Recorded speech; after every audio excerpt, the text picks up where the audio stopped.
Good returns. మన పెట్టుబడిపై మంచి ఆదాయం ఎక్కడ వస్తుంది? వ్యాపారస్తుడైతే నా దగ్గర ఉన్న ధనాన్ని ఎలాంటి వ్యాపారములో పెడితే ఎక్కువ ధనం వస్తుంది? ఉద్యోగస్తుడైతే తన యొక్క సేవింగ్స్ ని ఎక్కడ పెడితే అధిక ఆదాయం వస్తుంది అనే ప్రశ్న అందరిలో ఉంటుంది. విచారణ చేసి పెడతాం. ఈ రోజు నేను ఒక మంచి పెట్టుబడి చిట్కా ఇవ్వడానికి వచ్చాను. అదేంటో తెలుసా?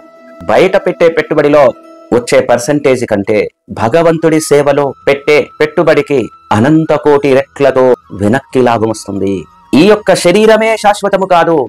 భగవంతుడి సేవలో, భక్తుని యొక్క సేవలో పెట్టుబడి పెట్టండి. శాశ్వతమైన శరీరం ఇస్తాడు భగవంతుడు. ఈ తాత్కాలికమైన శరీరముతో నీ దగ్గర ఉన్న ధనముతో భోగించడానికి కూడా శక్తి లేదు.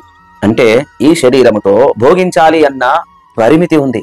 అంతకు మించి భోగించలేని స్థితి ఈ యొక్క శరీరముది. అలాంటి స్థితి నుండి నాశనము లేని శరీరాన్ని పొందే రిటర్న్స్ పెట్టుబడి ఏంటయా అంటే భక్తుల యొక్క సేవలో, భగవంతుడి యొక్క సేవలో నీ యొక్క కర్మఫలాన్ని వెచ్చించండి. అనంతమైన పెట్టుబడి వడ్డీ రేటును పొందండి. హరే కృష్ణ.